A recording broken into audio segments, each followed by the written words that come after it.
Question 6 देखते हैं। Correct explain why this and this are composite number. आपको express करना है इसको, मतलब इस नंबर को आपको दिखाना है कि ये कंपोजिट नंबर है तो क्यों है।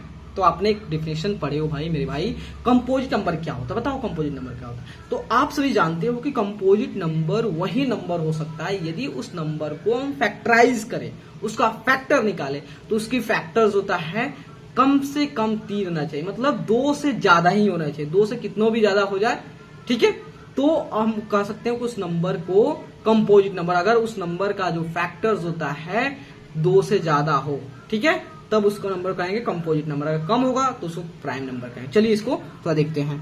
तो फर्स्ट देखते हैं आपका 6 देखते हैं। तो 7 इंटू 11 इंटू 13 प्लस 13। आप देखेंगे कि इस नंबर में से इस नंबर 13 को हम कमन कर सकते हैं। हाँ भाई, तो 7 इंटू 11 प्लस 1 आ गया। देन 13 इंटू 77 प्लस 1 इंटू कितना हुआ 13 इंटू ये 78, इसको थोड़ा एक्सप्रेस कर 13 इंटू जो होता है आपका कितना हो गया, यहाँ पे जो होता है आपका यहाँ 13 इंटू 6 आ गया, ठीक है।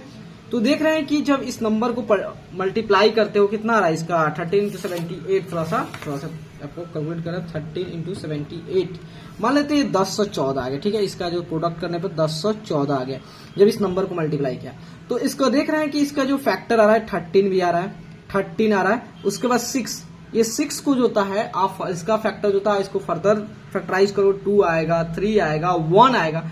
इसका मतलब डेफिनेटली इस नंबर का जो होता है जब 2 से ज्यादा फैक्टर आ रहे हैं मेरे भाई, तो इसको क्या कहेंगे कंपोजिट नंबर। आपने एक्सप्रेस कर दिया क्योंकि इसकी जो फैक्टर है इसको लिख सकते 13 इंटू 13 इंटू 3 इंटू 2 इंटू 1। इसके इतने सारे फैक्टर आ रहे हैं, तो इतने सारे फैक्टर आ रहे हैं तो इसलिए आप कह सकते हो कि ये नंबर जो होता है आपका कंपोजिट है।